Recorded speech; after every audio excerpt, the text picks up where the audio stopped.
Without further ado, la call for Prime Minister,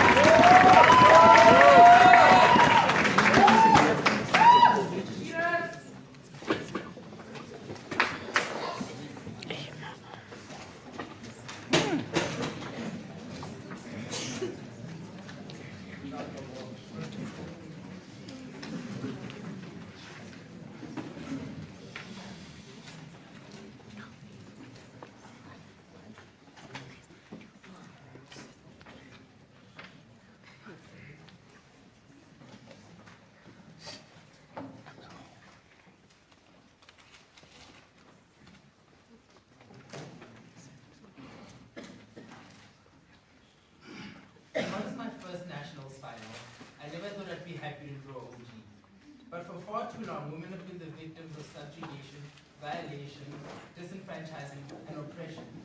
To be a woman is to exist in a perpetual state of fear. I've never been more proud to propose a motion than this House believes the hashtag men are trash. First thing we need to do is contextualize what we mean. We say yes, call themselves each other out on their nonsense matters because we allow them to benefit from a system of patriarchy. From watching blind cases. I'll be focusing on why ideologically the hashtag men are trash is fundamentally true and the premise on which its base is justifiable. But secondly, my partner will be then dealing with the importance of such a movement and why collectivization of women is important. First thing then, I think that the ideological purpose of men are trash, behind men are trash, is to disrupt the patriarchal space that's been existing for far too long now. We think that it's to make patriarchs and male people uncomfortable and get them to the point at which they question their male privilege. But moreover, the second purpose it serves is to give women a platform through which they can share their lived experiences and their interactions and what it's like to be a woman, not only for an educative purpose, so that they can educate us men as to what it is to be a woman, but also for a support purpose, so they can share their lived experiences and show solidarity with one another and show the fact that they're not fundamentally alone through the struggle we call life. Key things that we tell you why ideologically the premise that men are trash, and we say all men are trash, is true. Two reasons under this. Firstly, we tell you patriarchy in of itself is an oppressive system that needs to be dismantled. Secondly, we tell you that men are for far too long and created an unsafe space for women, and this hashtag is a way of disrupting that. First key thing, we need to then look at the reconstruct what patriarchy means, right? We tell you that patriarchy is a system through which men for far too long have imposed their will on women without care or candor, and we see this through a couple of ways. The first way men do this is physical dominance. The fact that you're a larger person and you're physically imposing, we think that you have the ability to silence people through fear of harm or through fear, right? We see this all the time. But secondly, we tell you that women have been marginalized through systems such as religion and culture, we see that the very premise that a woman has to be subservient and subordinate to her husband is fundamentally problematic. And we see that this is the result of things such as indoctrination through culture and through religion.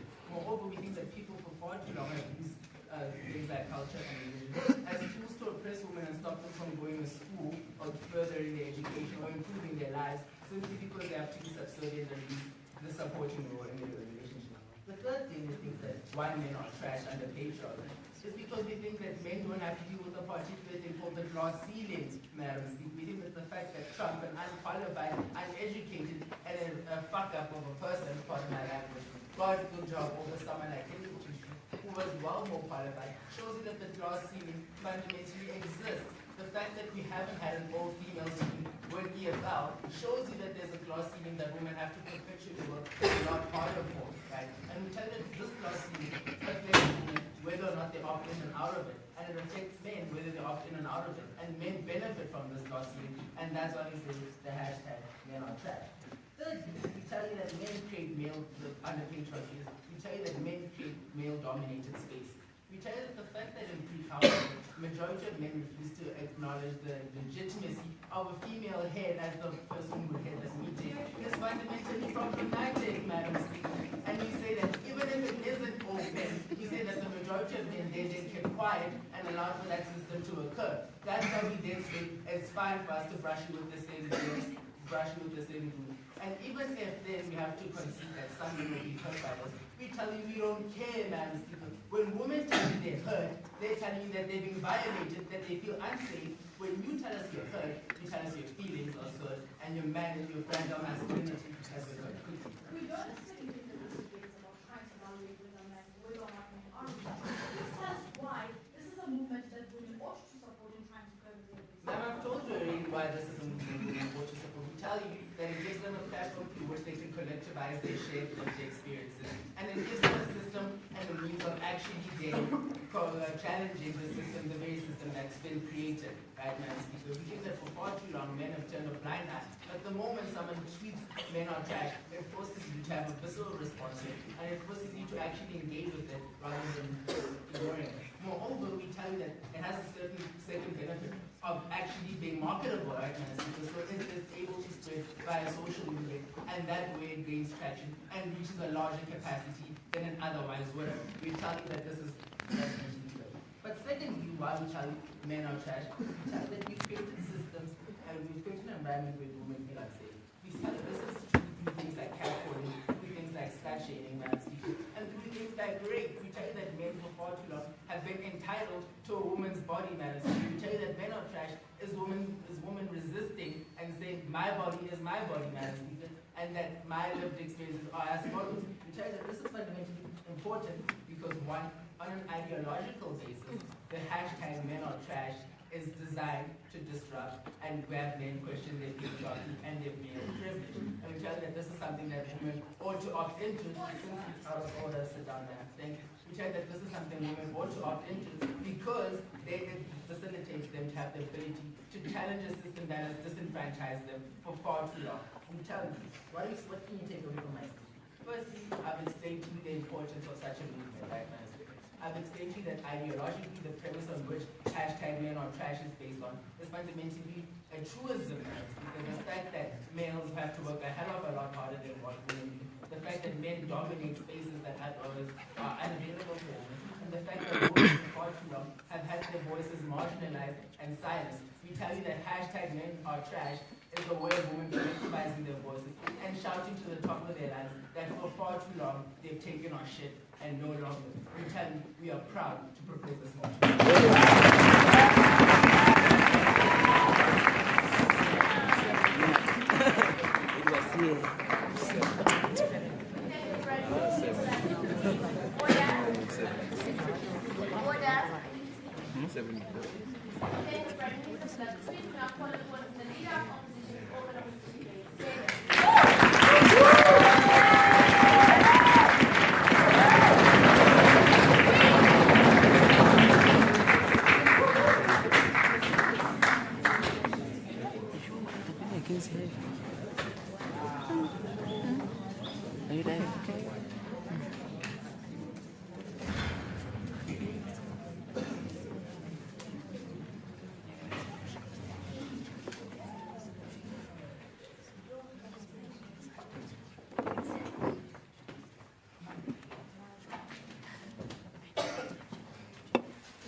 Not synonymous with feminism.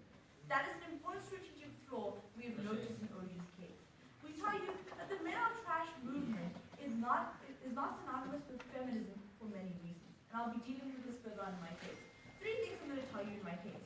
Firstly, I'm going to tell you why this doesn't actually further the feminist cause. Secondly, I'm going to tell you why this creates a false sense of victimhood around men. But lastly, I'm going to tell you why this doesn't actually lead to any protection of women. But before I do that, a few points of rebuttal. So we tell you that, they tell you that like all these things about patriarchy, right? And they tell you that it's really bad and women live in a really harmful society. But we tell you in that instance that women live in a really harmful society, not because they live with men, but because they live in a structure which does not favor them. Because they live in a patriarchal structure, which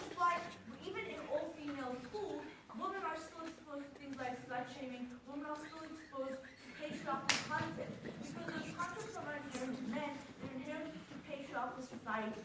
Let's go this further on my notes. We tell you then that he also says that what this allows is it allows the kind of discourse which is beneficial to study. We tell you in that instance, the kind of discourse you're creating is not actually creating any positive change for women. All it's doing is it's distracting women from the actual problem. It's distracting women from actually engaging in patriarchal society because it's distracting them because it's actually forcing them to engage with whether or not all men are trash. So we tell you that the strategic flaw in this case is that they think that men are trash is synonymous with feminism. We're telling you that the problem in our debate is not that men are trash, but that patriarchy is trash. This is important for my first case. Because we tell you that what you're doing is you're not placing any emphasis on the real problem. You're not actually destroying the structures that oppress women. You're actually just causing a shift where the conversation becomes about men rather than patriarchy. We tell you that men break women not because they are just men, but because they exist in a structure in which there's no accountability mechanism. We tell you that men are able to oppress women, that women don't win ESL, not because they are just born women or they interact with men, but because they exist in a highly patriarchal space. We tell you that's important for two reasons. Because it means that when you focus only on the man, or inherently on the problem, or when you focus only on the man, you don't engage with that structure. You don't engage with the fact that we need to make debating less patriarchal. You don't engage with the fact that we need to create accountability mechanisms for men, so that they don't think that it's okay to raise women. You don't engage with the fact that even women need to stop manifesting patriarchal sentiments and creating a patriarchal society. The second idea is also that it's counterproductive to intersectional feminism.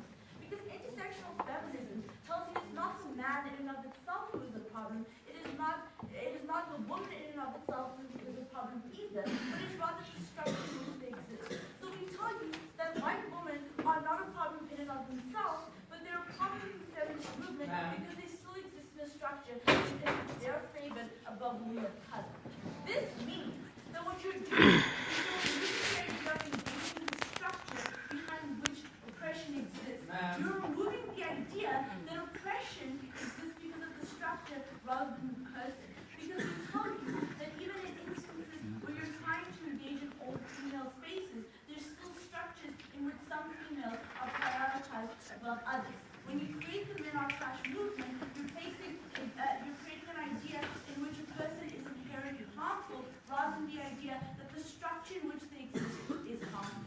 The second idea is the idea of accountability.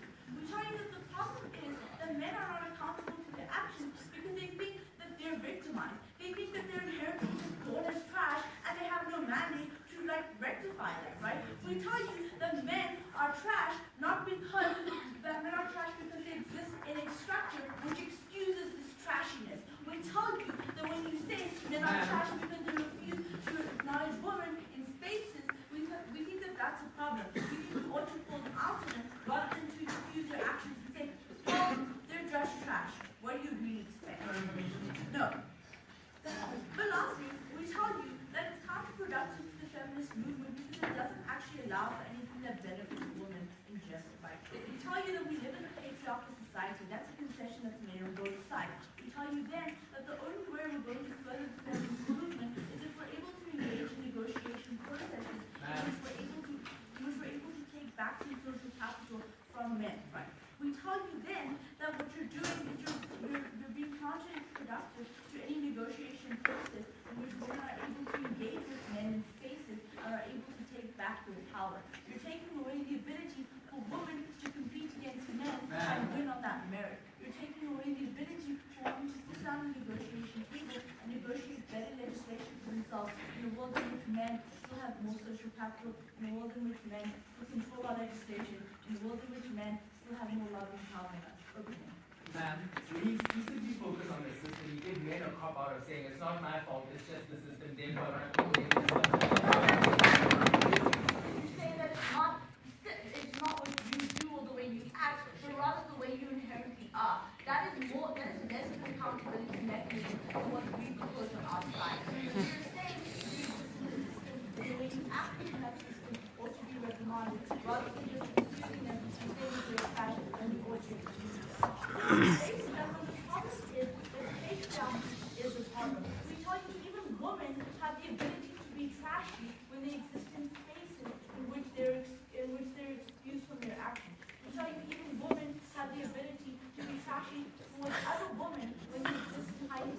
patriarchal, highly racist, highly classist society. We tell you that the problem that women face is not men in and of themselves, but the structures in which these men exist. We tell you then that if you're trying to dismantle patriarchy, you ought to engage with those structures rather than the actors within those structures. We tell you that when you talk about men are trash, you're shifting a conversation in which we say, let's analyze the structures in which men trashiness is excused and men's trashiness is legitimized, because you just shrug your shoulders and say that they're trash anyway. We tell you that you don't create any incentive for men to sit down and engage women in conversations, engage women in negotiation processes, which will ultimately lead to them having more progressive legislation. We tell you that men cannot be excused for being trash. Men are not trash inherently, but they are trash because they exist in a structure which excuses this trashness. We then need to engage the structure if we are ever going to allow women to further themselves in society. We think that feminism is not synonymous with men are trash.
legislation. The problem here, Ms. Speaker, because patriarchy is such a toxic, such a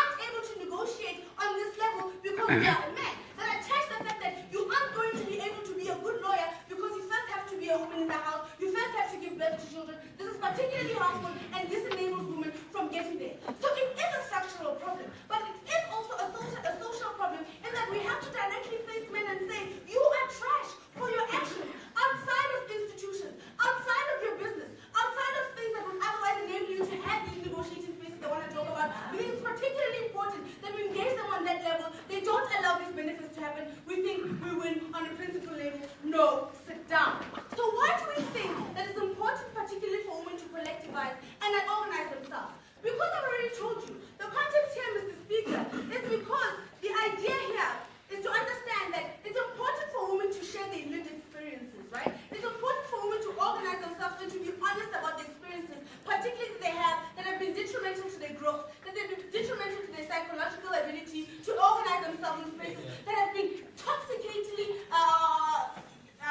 patriarchal. The reason here is that you wouldn't have had those conversations, and Bilo talks about it in her public speaking speech, say, you give other people permission to do the same thing you do for being unapologetic about why you're doing it. Within movements like this, allow for women to recognize that I'm not the only one who's going through this. I'm not the only one who recognizes that this space has severely and intolerably limited my autonomy, my ability to be a meaningful contributor to society. We think that women and men, movements like men are trash. Allow for these spaces to exist. Confirm to women that it's okay for you to collectivize and organize. Regardless of whether those experiences might not be the same. What we're fighting here is a men that necessarily thinks they're better than you because they have a penis. They're better than you because they have some sort of masculinity. Within these spaces, allow for us to engage those kind of things. More importantly, recognize here the LGBTQ community that often identifies with women with an X find expression in things like men are trash. The assumption here is the LGBTQI community, right, often exists in hyper-masculine sort of spaces.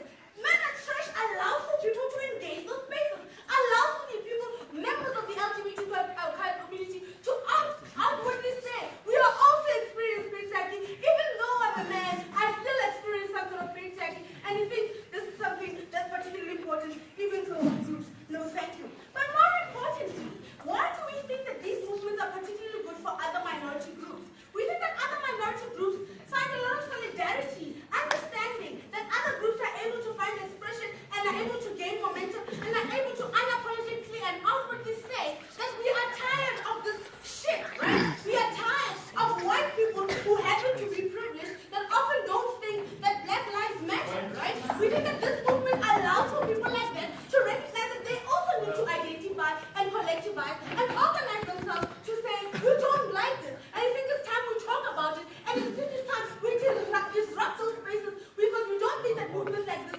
disrupt those spaces. Why is it important to say, you men are trash? It's because it often comes off as an insult and allows you to self-introspect. We don't care, Madam Speaker, that at some point they're going to feel some type of way. We think that that's exactly what we want because it allows them to engage themselves. It allows them to self-introspect and change your behavior in your social spaces. We think that this is a good benefit. But more importantly, it allows for even movements like gay pride, like to organize and collectivize themselves. Groups that have often been silent. Groups that have often go. Okay. So we think that it's important for movements like this, right, to often collectivize themselves because they've been silent, because they've been oppressed, and they find a lot of solidarity from seeing other people who might have felt the same way find expression in those things. This time was off, but I'm proud to propose.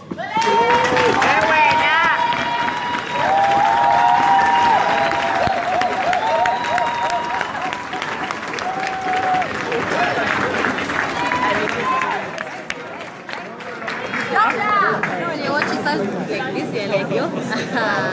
Take what I was in the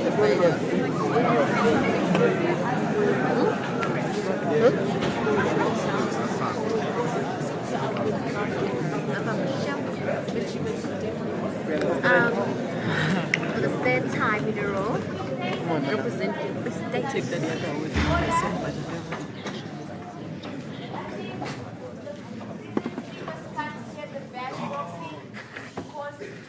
Noise from the audience, so we're begging you guys to keep it down. Right.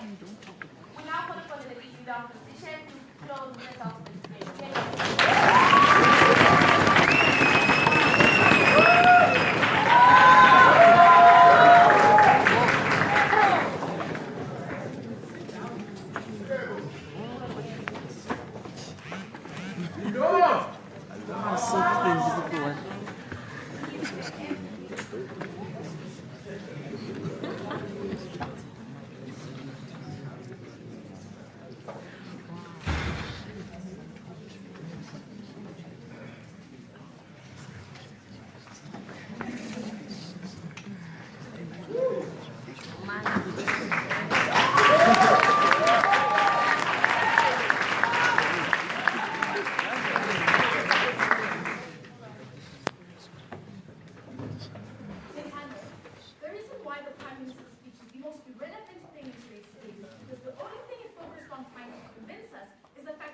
actually are problematic.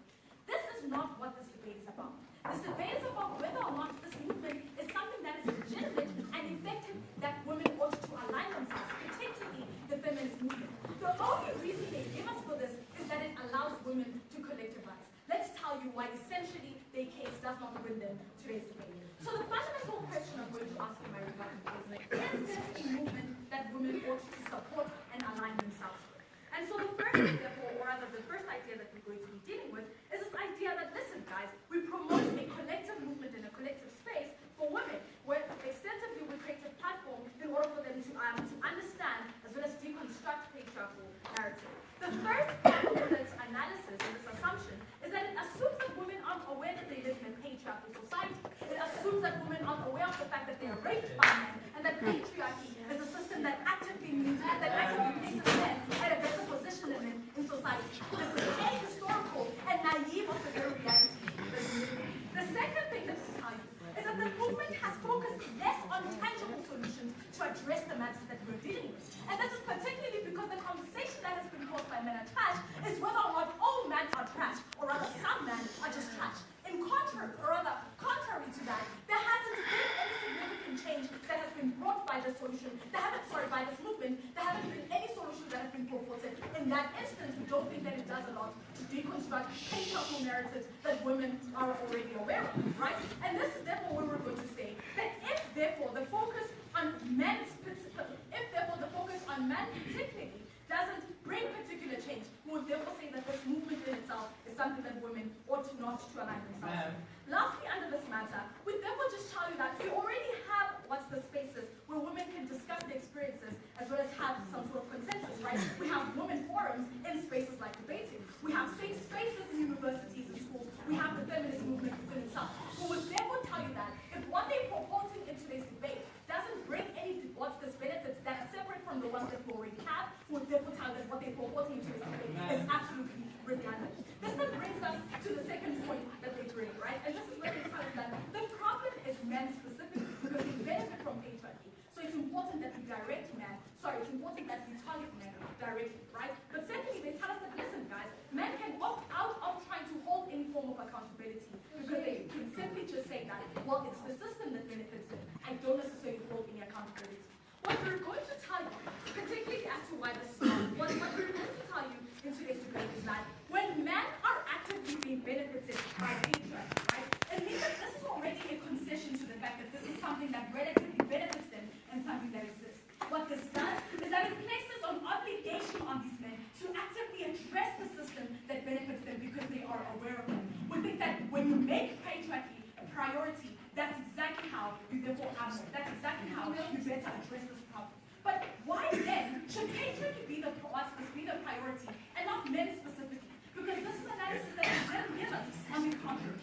Firstly, because it contributes to the construction and legitimization of the power that men hold in society. That's particularly because patriarchy is a region of truth. It is an idea that has been practiced and normalized by society to therefore allow individuals to just generally assume that man holds the greatest power in society. But secondly, it is because patriarchy affords man a lot of opportunities, especially economic opportunities.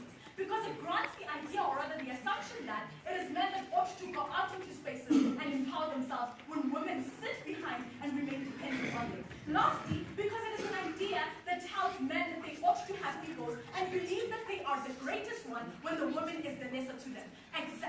In saying that, it is also a system that justifies men believing that women are automatically the lesser to them when they hold power. In that instance, we say that one, when men concede to the fact that patriarchy grants them some sort of power in society, it places an obligation for them to deal with that, to deal with that privilege. But secondly, we tell that there's an active obligation for us to place some sort of priority on patriarchy, because that's the exact system that causes the problems that legitimizes the problems that we actually have in our society. So now that we have addressed this, this is the matter brings us to the question that I'm going to address in my master, which is why it's not a legitimate solution that which is how has this then led to the further harm of women in society? But secondly, how has the focus on specifically men not actively addressed the problems that the women in the hashtag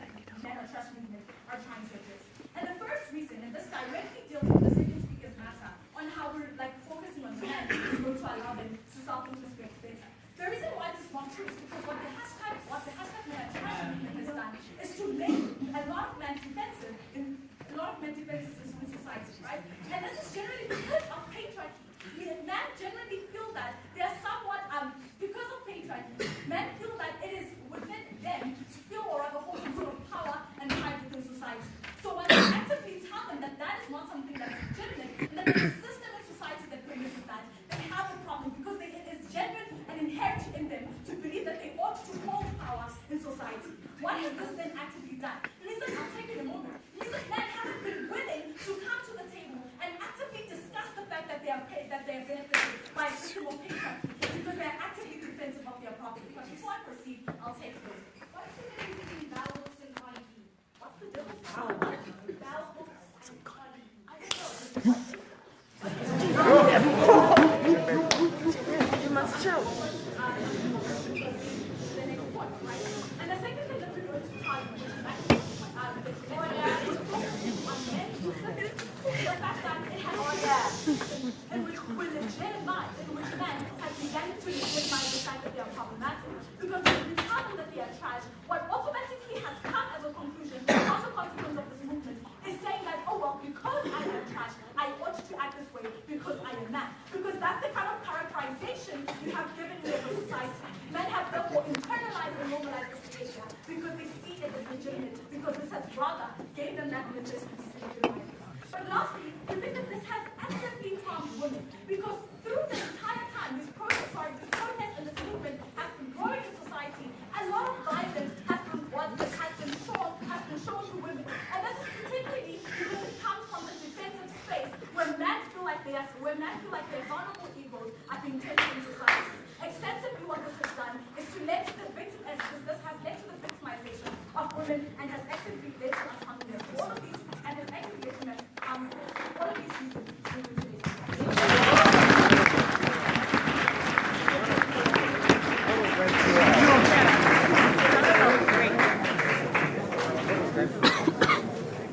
What is Jeanett is hurt? What is that?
She says the exact same type of thing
Yes, girl.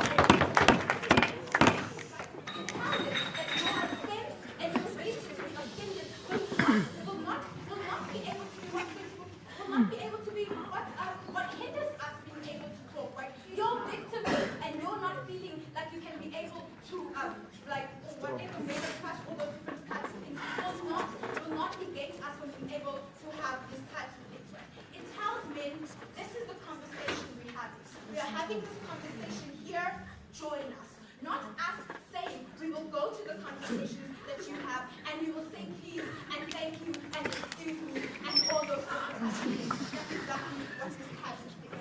Second point under that, it forces introspection. Because everybody in this room can see that not men are trash or not all men are trash, right? In our interpersonal relationships, we can be able to say, oh, my brother is amazing. Oh, my brother is, oh, my boyfriend is like, but like, and all those different things. But that doesn't mean that like it's able to force them to be able to introspect on the level in which they are all complicit, right? When you are complicit in laughing at that rape joke, when you're complicit in not necessarily intervening in a specific situation, but when you understand that it is not necessarily you and what you do, but a system that you're a part of, and how you benefit from that, and how you being aware of it makes you better able to interact and be able to then dismantle patriarchy. That's exactly what we want, and that's exactly what we get from this type of movement, and so that's exactly what we get from this type of people and these conversations that we're having.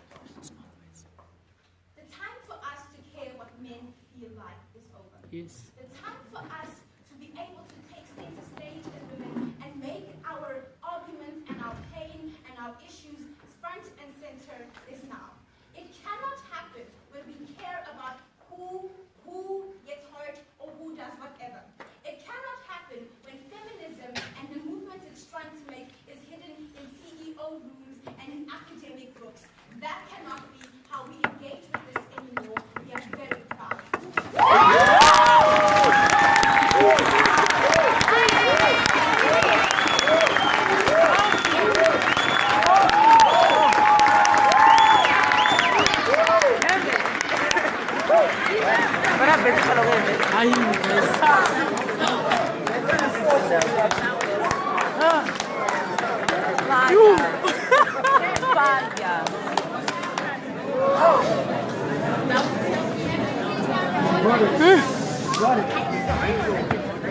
I told you, Jeanett would be the only one who gets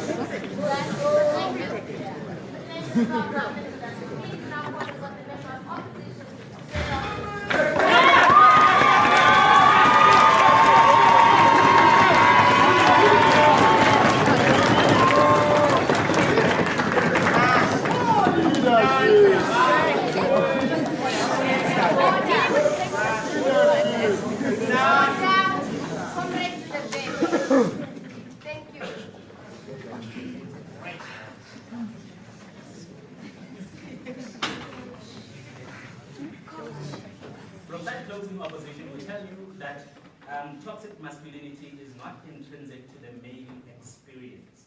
Treating it as such does not take it away. It actually further entrenches it. What toxic masculinity is a learned behavior that we accrued over years and years and years. So how do we best evaluate this debate? We evaluate it on whether, how do we best dismantle patriarchy and toxic masculinity, and to do that, we must study it independently from the men and where it comes from in order for us to determine how to best engage it, right?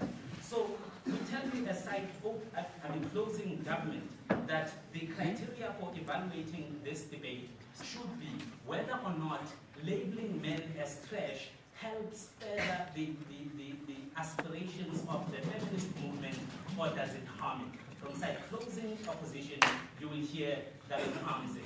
And 3 points of extension. 1, how do we redefine masculinity? 2, the dangers of affirmative scapegoating. And 3, why in this debate we need to start talking about how do we engage that which enables patriarchy in society, right? The problem with opening government is that they begin to take this debate to the direction of trying to convince us that men are trash. Everyone agrees that men's behavior is problematic. This debate is about whether or not calling them trash will make them less problematic. And OG does no work whatsoever to justify that. Here's what they give us. That men are trash is ideologically true. So what? How does it being ideologically true and us using it to label men help men work better? Also, they say women can galvanize under this title. They tell you, aside closing opposition, that women have been galvanizing, people galvanize under a lot of ideologies. It doesn't necessarily have to be affirmative scapegoating. So how did we get to a point of being toxic in terms of our definition of masculinity? A long time ago in history, there's a philosophy called Stoicism. Stoicism says you must be able to take as much pain as you can without displaying fragility. At the time, it worked for men because men were in their society during the agricultural revolution and the industrial revolution had to use their own strength to be able to provide for their families. And because of that, it began this idea of masculinity and stoicism began to be entrenched in families, in societies, in legislature, and in the marketplace. How we begin to engage it and dismantle it is not by scapegoating the men, but it is by addressing it at its root cause on these institutions that define masculinity, that entrench masculinity, and that encourage males to act a certain way. What are these institutions, and why does engaging them better than scapegoating men under the hashtag men are trash? One, it is family institutions. How we begin to engage family institutions and why everything government has proposed in this debate is harmful, particularly in the family. You engage the family firstly by redefining gender roles within the family. How you do this? You do this by teaching your children, little boys, how to act as males. You also begin to teach the males within the family who are grown up how to act around women. When you sit down, and this is my other point of meta, is that when you begin to scapegoat someone, the definition or the tag of calling me a certain thing incentivizes me from act to act the way you suggest I am. Secondly, when you label me, you don't necessarily incentivize me to engage, because what's the point of engaging if intrinsically I am trash and I cannot be changed? It is my nature. When you begin to define toxic masculinity in a different way that is not so prescriptive and blames the actor today, you stand a better chance of dismantling for closing. Nico, how is hashtag AM trash different from you, Anam? Apart from the fact that COI is totally confusing, how we define masculinity is informed by things that happened in the past that were necessary for us to sustain our way of life. Those ideas have outlived their usefulness. How do we change them in today's society? That's what the debate is about. And we don't change it by continuing to label a certain names as trash, because that means their entire conception of the self is problematic. And when the concept of the self is problematic, the behavior will be problematic. By closing opposition, addressing the problem on its roots, right? And the second idea is that the idea of scapegoating is only as effective as the people it reaches. Men are trash is heavy on social media, it is heavy on the internet, but I tell you, the people that are on those platforms, the males that are on those platforms, can be reached and engaged, but the most problematic, patriarchal, misogynistic people are not on this platform. They are where even their patriarchy is entrenched in how they identify as men. And that's what this debate is about, right? So you also engage the idea of religion. Because the reason we as men are as problematic as we are is because we are given a concept of a God that is very powerful, very male, and doesn't seem to like women very much. In order for us to engage in our patriarchy, we must engage religion. Why does calling man trash leave religion alone and not engage it where the problem is? When you call man trash, you make the people and the stratas like religion to remove themselves from the conversation. We need to redefine what masculinity is, education, legislature, and here's where I want to spend a little time. What is the place of legislature in this debate? While we cannot really engage what you think because we don't know, we can engage what you do. And how do we engage it? We engage it by changing law and criminalizing such things as sexist rhetoric, and that's when we can achieve some sort of change. You don't tell a child to stop stealing by calling him a thief. You tell him you are better than this. Define us, not by the problems that we are caused in the world.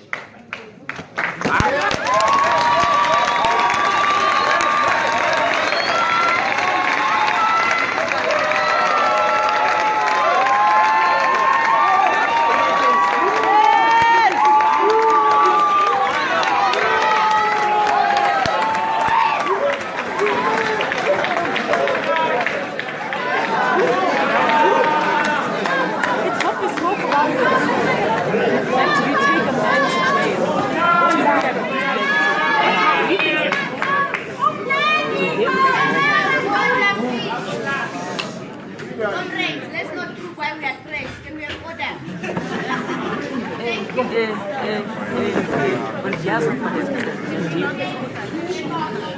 we please have order? Thank you. Now,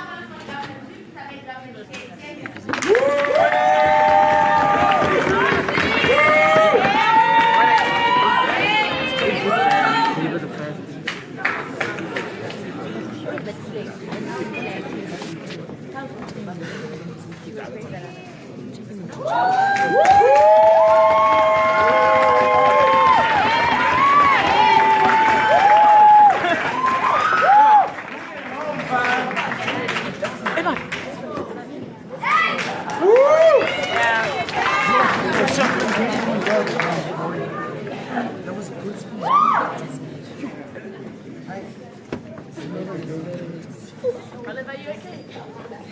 Show them why you're trash. Let's show them why you're trash. Why you're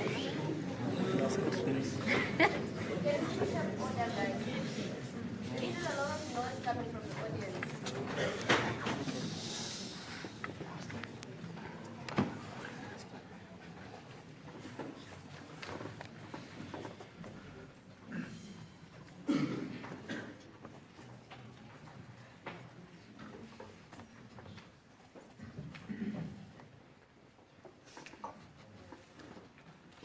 So,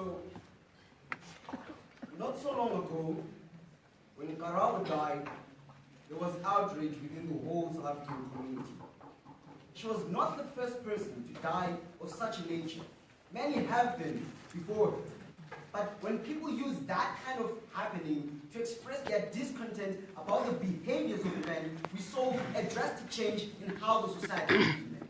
We think the reason why her burial was broadcast on national television and why the situation was different was because we had this hashtag, we had this movement.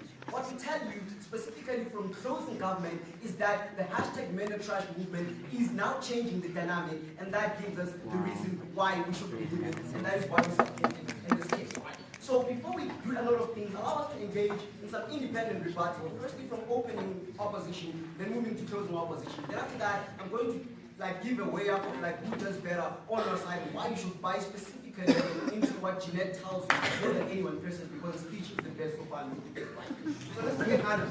So the whole kind of argument that we gave from opening government is the fact that the movement is a distraction from the matter at hand, and that men are the problem, but patriarchy is right. But firstly, what we tell you is that you can't engage a system without engaging its proponents. So men are the proponents of such a system. We think it's fine to engage them at that level. Even if women also support patriarchy, we think that at any particular time, you can trace that system back to the men who actually instilled this on all women. So all the problems trace back to men and their thinking. That's why we say they are trash and they are patriarchy. They embody everything that patriarchy is. So men are the system. When you say men are trash, we are engaging that kind of system. Right? So also, what the essence of the movement, what we miss from teaching this debate is the essence of the movement that says men are trash. Right? We don't think that the movement terms men are trash because they owe them digs and pennies. Right? But we say that men are trash because men benefit from higher positions, higher social positions, and limited legal recourse. Right? That's why we say they're trash because they benefit from all these things. They are trash because they are the system. Right? So let's move on to what Linda says. I think she has pretty good argumentation. I'll be happy if we do an open one. But then let's see what happens. So she talks about tangible solutions. She talks about how the movement actually helps us ignore tangible solutions that we can do. Right? But what we tell you is you don't just jump into tangible solutions without discourse. Right?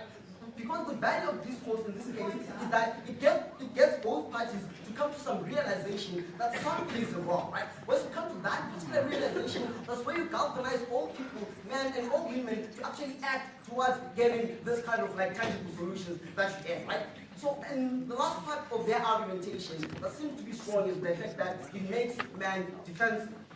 So firstly, we tell you that men have always been defensive. And men will continue to be defensive to anything that seeks to challenge their social status, their position, and all the things that they stand for, right? But we tell that this movement actually disturbs that kind of defensiveness. This movement has bred what? This movement has come to us having the realization of feminist men, of men who actually says, yes, I agree, I'm trash, and also challenge other men, right? I can point out two men who are in this room, Cyprian Moroto and William Shoki, right? He posted like thousands of things on Facebook about how we have to challenge trash. We think that it's because of this movement that he did so, and we're very proud to support such movement because it's changing the dynamic. So let's move on to what Nico says from closing government, from closing opposition. But before I do so, sure.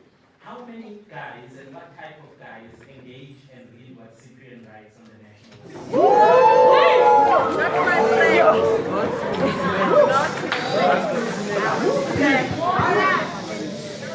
My response to that is, had there been no movement, no guy would access that kind of situation, that kind of information. So,